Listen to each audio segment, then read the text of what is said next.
এটা আপনার সাথে আমি সরাসরি কথা বলবো। আমি মুরাদনগরে আছি, আপনি কি মুরাদনগরে আছেন? তাহলে না না না, আমি সরাসরি কথা বলতে চাই। আপনি কোথায় আছেন? আপনার অফিসের ঠিকানা বলেন, আমি আসি। সিঙ্গাপুর থেকে বিদ্যালয়ের হাজিরা খাতায় স্বাক্ষর করার অভিযোগ পাওয়া গেছে তাসলিমা আক্তার নামে প্রাথমিক বিদ্যালয়ের এক শিক্ষিকার বিরুদ্ধে। শুধু স্বাক্ষর করেই থেমে যাননি তিনি, বেতনও তুলছেন নিয়মিত। আর তার এই অনুপস্থিতি হাজির দেখিয়ে উপজেলা শিক্ষা অফিসার বরাবর সুপারিশও করেছেন সহকারী শিক্ষা অফিসার ওই বিদ্যালয়ের প্রধান শিক্ষক।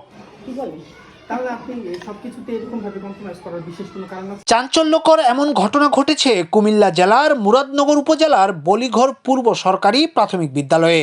শিক্ষিকা তাসলিমা আক্তার ওই বিদ্যালয়ে সহকারী শিক্ষক হিসেবে কর্মরত রয়েছেন।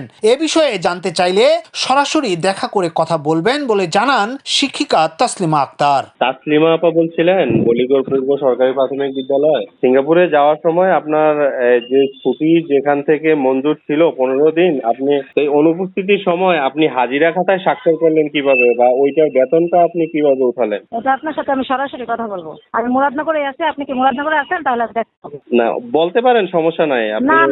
না, আমি সরাসরি কথা বলতে চাই। আপনি কোথায় আছেন? আপনার অফিসের ঠিকানা বলেন, আমি আসি। বিষয়টা আমাকে ফোনে বলে দিলেও হয়, কোনো সমস্যা নেই। না, আমি ফোনে বলতে চাই না, আপনার সাথে সরাসরি কথা বলবো। জানা যায় শিক্ষক তাসলিমা আক্তার তার সিঙ্গাপুর প্রবাসী স্বামীর কাছে যাওয়ার জন্য শিক্ষা অফিস থেকে গেল বছরের 3রা আগস্ট থেকে 17ই আগস্ট পর্যন্ত 15 দিনের ছুটি নিয়ে বিদেশে চলে যান। ছুটি শেষে 18ই আগস্ট তার কর্মস্থলে যোগদান করার কথা থাকলেও তিনি দেশে ফিরেন 3রা সেপ্টেম্বর। দেশে ফিরে তিনি বিদ্যালয়ের হাজিরা খাতায় 15 দিনের ছুটি বাদে বাকি 15 দিনের হাজিরায় স্বাক্ষর করে বেতন উত্তোলন করেন এবং বিদ্যালয়ে যোগদান করার জন্য পেছনের তারিখ দিয়ে আবেদনপত্র শিক্ষা অফিসে জমা দেন। এতে সুপারিশ করেন সহকারী শিক্ষা কর্মকর্তা মোহাম্মদ হায়াতুন নবী ও বিদ্যালয়ের প্রধান শিক্ষক আম্বিয়া খাতুন। বিষয়টি সন্দেহজনক মনে হওয়ায় এর সঠিক ব্যাখ্যা চেয়ে 3 কার্যদিবসের মধ্যে লিখিত জবাব দিতে ওই শিক্ষিকাকে নোটিশ দেন উপজেলা শিক্ষা অফিসার। নোটিশের সময় পার হয়ে সেই শিক্ষা অফিসারের বদলি হয়ে গেলেও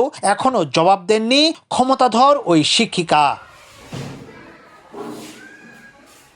এ বিষয়ে নিজের অসহায়ত্ব প্রকাশ করে বাধ্য হয়ে এই সঙ্গ দিয়েছেন বলে জানান বিদ্যালয়ের প্রধান শিক্ষক আম্বিয়া খাতুন। ছুটি আসলে চাইছিল 1 মাসে, ছুটি চাইছিল 1 মাস, আমাদের অফিস সেটা গ্র্যান্ট করছে না। তো দুজন না সিঙ্গাপুর গেছে, বাচ্চা কাচ্চা নিয়ে গেছে, 15 দিনের ছুটি কি হয়? আমি তো ওরা আগেই বলছি তুমি এটা যেভাবে বৈধ হয়, যদিও এই অনিয়মের বিষয়ে অবগত নন বলে জানান সহকারী শিক্ষা অফিসার মোহাম্মদ হায়াতুন নবী। অপরদিকে উপজেলা শিক্ষা কর্মকর্তা আব্দুর রাজ্জাক জানান, ঘটনার সত্যতা পাওয়া গেলে তার বিরুদ্ধে বিভাগীয় ব্যবস্থা নেওয়া হবে।